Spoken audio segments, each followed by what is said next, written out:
ಸ್ನೇಹಿತರೆ, ಈ ಒಂದು ಪುಡಿನ ಹಾಕಿಬಿಟ್ಟು ಈ ರೀತಿ ಫ್ರಿಜ್ಜಲ್ಲಿರುವಂಥ ಐಸ್ ಗಡ್ಡೆ ಕಟ್ಟಿರುತ್ತಲ್ವ, ಅದನ್ನು ಗಂಟೆಗಟ್ಟಲೆ ಕುತ್ಕೊಂಡು ಹಾಫ್ ಮಾಡಿ ತೆಗೆಯೋದು ಆದರೂ ಕೂಡ ಕ್ಲೀನ್ ಆಗಲ್ಲ. ಆ ಒಂದು ಪುಡಿನ ಹಾಕಿ ನೋಡಿ ನೀವು ಅದ್ರ ಚಮತ್ಕಾರನ ಯಾವ ರೀತಿ ನಮಗೆ ರಿಸಲ್ಟ್ ಕೊಡುತ್ತೆ ಅಂತಂದ್ಬಿಟ್ಟು ತಿಳಿಸ್ಕೊಡ್ತೀನಿ. ಬನ್ನಿ, ಅದೇನೆಲ್ಲ ಹಾಕಿ ನಾವು ಈ ಐಸನ್ನು 4-5 ತಾಸು ಆದರೂ ನಮಗೆ ಗಡ್ಡೆ ಕರಗಲ್ಲ. ಅದು ಯಾವ ರೀತಿ ಮಾಡೋದಪ್ಪ, ಗಂಟೆ ಆದರೂ ಸಾಕು, 1 ಅವರಲ್ಲಿ ನಾವು ಐಸ್ಕನ್ನು ಆರಾಮಾಗಿ ನೀರಾಗಿ ಮಾಡ್ಬೋದು, ಕ್ಲೀನಾಗಿ ಮಾಡ್ಬೋದು. ಬನ್ನಿ ತೋರಿಸ್ಕೊಡ್ತೀನಿ. ಯಾವ ರೀತಿ ಫುಲ್ಲು ತುಂಬ್ಕೊಂಡಿದೆ ಅಂದರೆ ಸಿಕ್ಕಾಪಟ್ಟೆ ತುಂಬ್ಕೊಂಬಿಟ್ಟಿದೆ, ನೋಡ್ತಾ ಇರ್ಬೋದು ಐಸು. ಇವಾಗ ಇದನ್ನು 5-6 ಅವರ್ ಆದರೂ ಬೇಕು. ಇದು ನಾವೇನು ಸ್ವಿಚ್ ಆಫ್ ಮಾಡಿ ಬಟನ್ ಕಡಿಮೆ ಇಟ್ಟರೂ ಕೂಡ ಒಂದು 5-6 ಅವರ್ ಆದರೂ ಬೇಕು, ಎಲ್ಲ ಕರಗಿ ನೀರಾಗೋದಕ್ಕೆ. ಈ ಒಂದು ಪೌಡ್ರನ್ನ ಹಾಕಿಬಿಟ್ರೆ ಗಂಟೆಯಲ್ಲೇ ಸಾಕು, ನಾವು 1 ಅವರಲ್ಲಿ ಐಸನ್ನು ಆರಾಮಾಗಿ ಕರಗಿಸಿ ನೀರು ಮಾಡ್ಬೋದು. ಬಟನ್ ಕೂಡ ನಾವು ಡೈಲಿ ಒಂದಕ್ಕೆ ಇಡ್ತೀವಿ, ತುಂಬ ಜಾಸ್ತಿ ಇಡೋಕ್ಕೋಗಲ್ಲ, ಒಂದೇ ಪಾಯಿಂಟ್ಗೆ ಇಟ್ಟಿರ್ತೀವಿ, ಆದರೂ ಕೂಡ ನಮ್ಗೆ ಇಷ್ಟೊಂದು ಐಸ್ ಆಗಿಬಿಡುತ್ತೆ. ಇಲ್ಲಿ ನೋಡ್ತಿರ್ಬೋದು, ಡೋರು ತೆಗೆಯೋದು ಕೂಡ ಆಗಲ್ಲ, ಅಷ್ಟು ಐಸ್ ಕಟ್ಟಿಬಿಟ್ಟಿದೆ. ಇವಾಗ ಗಂಟೆಗಟ್ಟಲೆ ಅಂದರೆ ಒಂದು 3-4 ಅವರ್ ಆದರೂ ಬೇಕು ನೀರಾಗೋಕ್ಕೆ. ಬಟ್ ಆ ಒಂದು ಪೌಡ್ರನ್ನ ಹಾಕಿಬಿಟ್ಟು ಗಂಟೆಯಲ್ಲೇ ನಾವು ಆರಾಮಾಗಿ ಈ ಒಂದು ಕೆಲಸನ ಮಾಡ್ಬೋದು. ಇಲ್ಲಿ ನೋಡ್ತಿರ್ಬೋದು, ಫಸ್ಟು ಸ್ವಿಚ್ಚನ್ನು ಆಫ್ ಮಾಡ್ಕೊಂಬಿಡೋಣ. ಸ್ವಿಚ್ ಆಫ್ ಮಾಡಿಕೊಂಡ್ರೆ ನಮಗೆ ಈ ಒಂದು ಐಸ್ ತೆಗಿಲಿಕ್ಕೆ ಈಸಿ ಆಗುತ್ತೆ. ಇದು ಏನು ಪೌಡ್ರಪ್ಪ ಅಂತಂದರೆ ಸಾಲ್ಟ್ ಬರುತ್ತೆ ಅಲ್ವಾ, ಮನೆಯಲ್ಲೇ ಇರುವಂಥ ಒಂದು ಪದಾರ್ಥನೇ ಸಾಲ್ಟು, ನಾವು ಡೈಲಿ ಯೂಸ್ ಮಾಡ್ತೀವಲ್ವ, ಉಪ್ಪು. ಈ ಉಪ್ಪನ್ನು ಇದಕ್ಕೆಲ್ಲ ಹಾಕ್ಬಿಟ್ರೆ ಹೆಂಗೆ ಅಂದರೆ ಒಂದೊಂದು ನಿಮಿಷಕ್ಕೂ ನಮಗೆ ಐಸ್ ಕರಗ್ತಾ ಹೋಗಕ್ಕೆ ಸ್ಟಾರ್ಟ್ ಆಗುತ್ತೆ. ನೋಡ್ತಾ ಇರ್ಬೋದು, ಜಸ್ಟ್ ಈ ರೀತಿ ಉದುರಿಸಿದ್ರೆ ಸಾಕಾಗುತ್ತೆ. ಇಷ್ಟು ಉದುರಿಸ್ಬಿಟ್ಟು ಎಲ್ಲ ಕಡೆ ಸ್ಪ್ರೆಡ್ ಮಾಡಬೇಕು. ನೀವು ಏನಪ್ಪ ಅಂತಂದರೆ ಈ ರೀತಿ ಹಚ್ಚುವಾಗ ಕೈಯೆಲ್ಲ ಒಂಥರ ಜುಮ್ ಅನಿಸ್ಬಿಡುತ್ತೆ, ಯಾಕಂದರೆ ಐಸ್ ಅಲ್ವಾ, ಕೈಲಿಂದ ಮುಟ್ಟಕ್ಕೆ ಆಗೋದೇ ಇಲ್ಲ. ನಿಮ್ಮ ಕೈಲಿ ಆಗ್ತಿಲ್ಲ ಅಂತಂದರೆ ಒಂದು ಬಟ್ಟೆ ತೊಗೊಂಡಾದ್ರೂ ಅದರಲ್ಲಿ ಉಪ್ಪು ಹಾಕ್ಬಿಟ್ಟು ತೋರಿಸ್ತೀನಿ, ಅದನ್ನು ಕೂಡ ಒಂದು ಟಿಪ್ಸ್ ಕೂಡ ತೋರಿಸ್ತೀನಿ. ಇಲ್ಲಿ ಸ್ವಿಚ್ ಆಫ್ ಮಾಡಿಕೊಂಡು ಬಟನ್ ಕೂಡ ಕಡಿಮೆ ಇಟ್ಕೊಂಡಿದ್ದೀನಿ, ಇಲ್ಲಿ ಒಂದಕ್ಕೆ ಇರೋದು, ಯಾವಾಗಲೂ ಚೇಂಜ್ ಮಾಡಿಲ್ಲ. ಈ ರೀತಿ ಉಪ್ಪನ್ನು ನೀಟಾಗಿ ಎಲ್ಲ ಕಡೆನೂ ಹಾಕಬೇಕು. ಹಾಕಿದರೆ ಆಲ್ರೆಡಿ ನಮಗೆ ನೀರು ನೋಡ್ತಾ ಇರ್ಬೋದು ಯಾವ ರೀತಿ ಉಪ್ಪು ಬರ್ತಾಯಿದೆ ಅಂತಂದ್ಬಿಟ್ಟು, ನೀರಿನ ಅಂಶ ನಮಗೆ ಕಾಣಿಸ್ತಾ ಇದೆ. ಈ ರೀತಿ ಎಲ್ಲ ಕಡೆನೂ ಸ್ಪ್ರೆಡ್ ಮಾಡಬೇಕು ಉಪ್ಪನ್ನೋದು. ಈ ರೀತಿ ಹಚ್ಚಿದ್ರೆ ಸಾಕು. ಐಸು ಹೆಂಗೆ ಕರಗುತ್ತೆ ಅಂದರೆ 1 ಅವರಲ್ಲಿ ನಮಗೆ ಈ ಒಂದು ಐಸ್ ಅನ್ನೋದು ನೀಟಾಗಿ ಕರಗೋಕ್ಕೆ ಸ್ಟಾರ್ಟ್ ಆಗುತ್ತೆ, ಮತ್ತು ಎಲ್ಲ ಕ್ಲೀನಾಗಿ ಆಗುತ್ತೆ. ಎಲ್ಲ ಕಡೆನೂ ಈ ರೀತಿ ಹಚ್ಕೊಂಡು, ನನ್ನ ಕೈ ಅಂತೂ ಎಲ್ಲ ಫುಲ್ಲು ಜುಮ್ ಅಂತ ಇದೆ ಐಸ್ ಅಲ್ವಾ, ಅದಕ್ಕೋಸ್ಕರ ಅಷ್ಟನ್ನು ಕೈಲಿಂದ ಹಚ್ಚೋದು ಆಗಲಿಲ್ಲ ನಮಗೆ. ಆಮೇಲೆ ನಾನು ಒಂದು ಬಟ್ಟೆ ತೊಗೊಂಡ್ಬಿಟ್ಟು ಎಲ್ಲ ಕಡೆ ಸ್ಪ್ರೆಡ್ ಮಾಡೋದಕ್ಕೆ ಸ್ಟಾರ್ಟ್ ಮಾಡಿದೆ. ನೋಡ್ತಾ ಇರ್ಬೋದು, ಐಸೆಲ್ಲ ಕೈಗೆ ಹಂಗೆ ಹತ್ಕೊಂಡು ಬರ್ತಾಯಿದೆ. ಅದಕ್ಕೋಸ್ಕರ ನನ್ನ ಕೈಲಿ ಆಗಲ್ಲ ಅಂತ ಸ್ವಲ್ಪ ಒಂದು ಬಟ್ಟೆ ತೊಗೊಂಡು, ವೈಟ್ ಬಟ್ಟೆ, ಮನೇಲಿ ಯಾವುದು ವೇಸ್ಟ್ ಬಟ್ಟೆ ಇರುತ್ತೆ ಅಲ್ವ, ಆ ವೇಸ್ಟ್ ಬಟ್ಟೆನ ಅದ್ರ ಒಳಗಡೆ ಉಪ್ಪಿನ ನೀರು ಹಾಕಿಬಿಟ್ಟು ಅದ್ರ ಒಳಗಡೆ ಬಟ್ಟೆ ಇಟ್ಟರೆ ಸಾಕು, ತಾನಾಗಿ ಐಸ್ ಕರಗಲಿಕ್ಕೆ ಸ್ಟಾರ್ಟ್ ಆಗುತ್ತೆ. ನಾನು ಇಲ್ಲಿ ಉಪ್ಪು ಹಾಕಿದ್ನೆ ಅಲ್ವಾ, ಆಲ್ರೆಡಿ ಸ್ವಲ್ಪ ನೋಡ್ತಿರ್ಬೋದು, ಆಲ್ರೆಡಿ ಸ್ವಲ್ಪ ಬಿಡ್ಲಿಕ್ಕೆ ಸ್ಟಾರ್ಟ್ ಆಗಿದೆ, ಐಸ್ ಕರಗೋದಕ್ಕೆ ಸ್ಟಾರ್ಟ್ ಆಗ್ತಾಯಿದೆ. ಸ್ನೇಹಿತರೆ ಯಾರೆಲ್ಲ ಹಳ್ಳಿ ಸವಿರುಚಿ ಚಾನಲ್ಗೆ ಹೊಸದಾಗಿ ನೋಡ್ತಾ ಇದ್ದಾರೆ, ಪ್ಲೀಸ್ ಸಬ್ಸ್ಕ್ರೈಬ್ ಮಾಡ್ಕೊಂಡು ನೋಡಿ. ಪಕ್ಕದಲ್ಲಿರುವಂಥ ಬೆಲ್ಲೈಕನ್ನ ಪ್ರೆಸ್ ಮಾಡಿ ಹಾಲ್ ಅಂತ ಸೆಲೆಕ್ಟ್ ಮಾಡ್ಕೊಳ್ಳಿ. ನಾನು ಹಾಕಿರೋಂಥ ಪ್ರತಿಯೊಂದು ವೀಡಿಯೋಸು ನಿಮಗೆ ನೋಟಿಫಿಕೇಷನ್ ಬರುತ್ತೆ. ಫುಲ್ ಎಲ್ಲ ಕಡೆನೂ ಉಪ್ಪನ್ನು ನೀಟಾಗಿ ಹಾಕ್ಕೊಂಬಿಟ್ಟು ಇಲ್ಲಿ ನೋಡ್ತಾ ಇರ್ಬೋದು, ತೋರಿಸ್ತೀನಿ ನಿಮಗೆ. ಆಲ್ರೆಡಿ ಐಸ್ ಬಿಡ್ಲಿಕ್ಕೆ ಸ್ಟಾರ್ಟ್ ಆಯಿತು, ಐಸ್ ಗಡ್ಡೆ ಕೂಡ ಹೊರಗಡೆ ಬರೋದಕ್ಕೆ ಸ್ಟಾರ್ಟ್ ಆಗಿದೆ. ತೋರಿಸ್ತೀನಿ ಯಾವ ರೀತಿ ಬರುತ್ತೆ ನೋಡಿ. ಇನ್ನು ಹಚ್ತಾ ಇದ್ದೀನಿ, ಆಲ್ರೆಡಿ ನಮಗೆ ಇಲ್ಲಿ ಹೊರಗಡೆ ಐಸ್ ಅನ್ನೋದು ಬೀಳ್ತಾ ಇದೆ. ನಾವು ಏನು ಬಟನ್ ಕಡಿಮೆ ಇಟ್ಟರೂ ಕೂಡ ಅದು ಐಸ್ ಆಗೋದು ಮಾತ್ರ ಬಿಡೋದೇ ಇಲ್ಲ.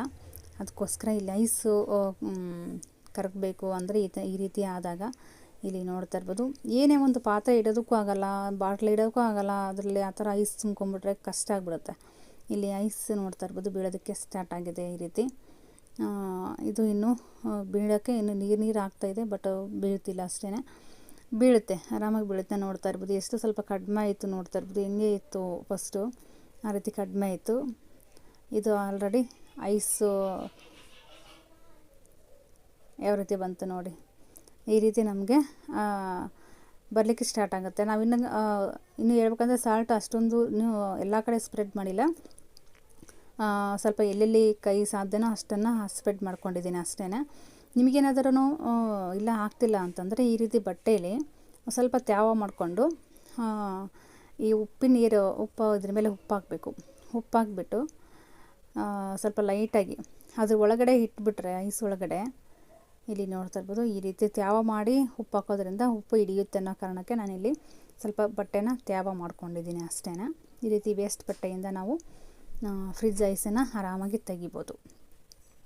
ಇವಾಗ ಈ ಒಂದು ಬಟ್ಟೆನ ಅದ್ರ ಒಳಗಡೆ ಹಾಕಿಬಿಡೋಣ.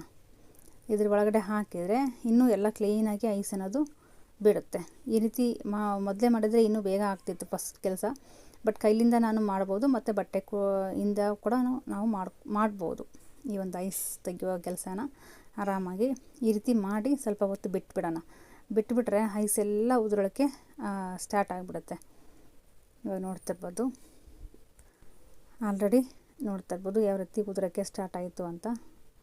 ನೋಡಿದ್ರಿ ಅಲ್ವಾ, ಹೊರಗಡೆ ಹಂಗೆ ಬೀಳ್ತಾನೆ ಇರುತ್ತೆ. ಅದು ಮೇಲಿಂದ ಬೀಳುತ್ತೆ ಮತ್ತು ಕೆಳಗಡೆ ಇರುವಂಥ ಐಸ್ ಕೂಡ ನಮಗೆ ಅಲ್ಲೆಲ್ಲ ಉದುರೋದಕ್ಕೆ ಸ್ಟಾರ್ಟ್ ಆಯಿತು. ಅಲ್ಲಿ ಬ್ಯಾಕ್ ಸೈಡಲ್ಲಿ ಏನೂ ಕಾಣಿಸ್ತಾನೆ ಇರಲಿಲ್ಲ, ಅಷ್ಟೊಂದು ಐಸ್ ಇತ್ತಲ್ವ. ಎಲ್ಲನೂ ಹೊರಗೆ ಬೀಳೋಕ್ಕೆ ಸ್ಟಾರ್ಟ್ ಆಯಿತು. ಇದು ಹತ್ತತ್ರ 1 ಅವರ್ ಆದರೆ ಆರಾಮಾಗಿ ನಮ್ಗೆ ಐಸ್ ಎಲ್ಲ ಕರಗಿ ನೀರಾಗಿಬಿಡುತ್ತೆ. ನಾವು ಹಂಗೆ ಬಿಟ್ಟುಬಿಟ್ರೆ ಸ್ವಿಚ್ ಆಫ್ ಮಾಡಿ ಹಂಗೆ ಬಿಟ್ಟರೆ ಒಂದು 4ರಿಂದ 5 ಅವರ್ ಆದರೂ ಕೂಡ ನಮ್ಗೆ ಐಸ್ ಕರಗಿ ನೀರಾಗೋದೇ ಇಲ್ಲ. ಅದಕ್ಕೋಸ್ಕರ ಬೇಗ ಆಗಬೇಕು, ಬೇಗ ಐಸ್ ಕರಗಬೇಕು ಅಂತಂದರೆ ಈ ಟಿಪ್ಸನ್ನು ನೀವು ಕೂಡ ಫಾಲೋ ಮಾಡ್ಬೋದು ಸ್ನೇಹಿತರೆ. ಖಂಡಿತವಾಗ್ಲೂ ವರ್ಕ್ ಆಗುತ್ತೆ. ನೋಡ್ತಾ ಇರ್ಬೋದು ಎಷ್ಟು ಕಡಿಮೆ ಆಯಿತು ಅಂದರೆ ಎಷ್ಟು ಕಡಿಮೆ ಆಯಿತು. ಇಷ್ಟು ಬಂದಿದೆ ಅಲ್ವಾ. ಇನ್ನೊಂದು ಸ್ವಲ್ಪ ಬಟ್ಟೆಗೆ ಸ್ವಲ್ಪ ಉಪ್ಪು ಹಾಕ್ಬಿಟ್ಟು ಇನ್ನೂ ಸ್ವಲ್ಪ ಪ್ರೆಸ್ ಮಾಡಿದರೆ ಆಯ್ತಲ್ಲ, ಇನ್ನೂ ಬೇಗನೆ ನಮಗೆ ಐಸ್ ಅನ್ನೋದು ಕರಗಿ ಇನ್ನೂ ನೀರಾಗಿಬಿಡುತ್ತೆ. ಅಷ್ಟೂ ಕರಗೋಕ್ಕೆ ಸ್ಟಾರ್ಟ್ ಆಯಿತು.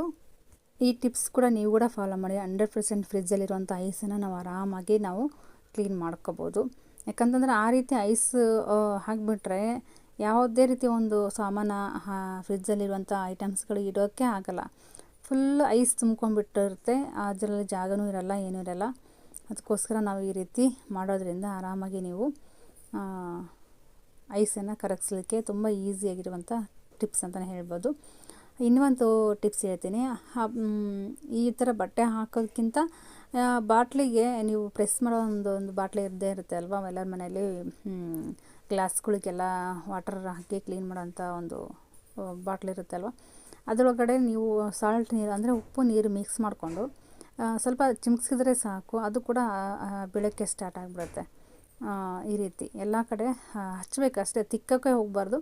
ಸುಮ್ಮನೆ ಈ ರೀತಿ ಎಲ್ಲ ಕಡೆನೂ ಉಪ್ಪು ಅನ್ನೋದು ಹರಡ್ಕೋಬೇಕು ಅಷ್ಟೇ. ಇವಾಗ ಈ ರೀತಿ ಹರಡಿದ್ವಲ್ವ, ನೋಡ್ತಾ ಇರ್ಬೋದು ಯಾವ ರೀತಿ ಉದುರ್ತಾ ಇದೆ ಅಂದರೆ.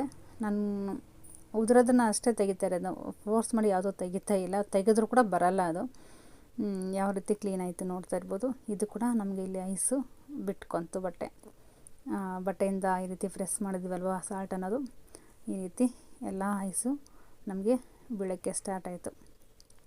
ನೋಡಿದಲ್ವ ಸ್ನೇಹಿತರೆ, 4ರಿಂದ 5 ಗಂಟೆ ಆದರೂ ಕೂಡ ಕರಗದಂಥ ಐಸನ್ನು ನಾವು ಗಂಟೆಯಲ್ಲಿ ಆರಾಮಾಗಿ ನಾವು ಐಸನ್ನು ಆರಾಮಾಗಿ ತೆಗಿಬೋದು.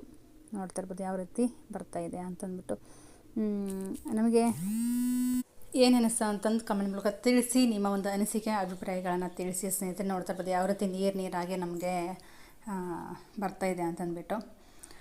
ನೋಡಿದ್ರೆ ಅಲ್ವಾ, ಆರಾಮಾಗಿ ನಾವು ಫ್ರಿಜ್ಜಲ್ಲಿರುವಂಥ ಐಸನ್ನು ಆರಾಮಾಗಿ ತೆಗಿಬೋದು. ನೋಡಿ ಎಲ್ಲ ಕ್ಲೀನಾಗಿ. ಇದು ಒಂದೇ ಒಂದು ಪೀಸ್ ಇದೆ ಉದುರಿತ್ತು. ನಾವು ಮತ್ತು ಯಾವಾಗಲೂ ಓಪನ್ ಮಾಡಿ ಕುತ್ಕೋಬಾರ್ದಲ್ವ. ಆ ರೀತಿ ಉಪ್ಪಾಗಿ ಸ್ವಲ್ಪ ಡೋರ್ ಮುಚ್ಚಿಬಿಟ್ರೆ ತಾನೇ ಅದು ಐಸ್ ಅನ್ನೋದು ಕರಗಿ ನೀರಾಗಿ ಈ ರೀತಿ ಕೆಳಗಡೆ ಅಷ್ಟು ಕ್ಲೀನಾಗಿ ಬಂದಿದೆ. ನೀರು ಕೂಡ ಈ ಬ್ಯಾಗ್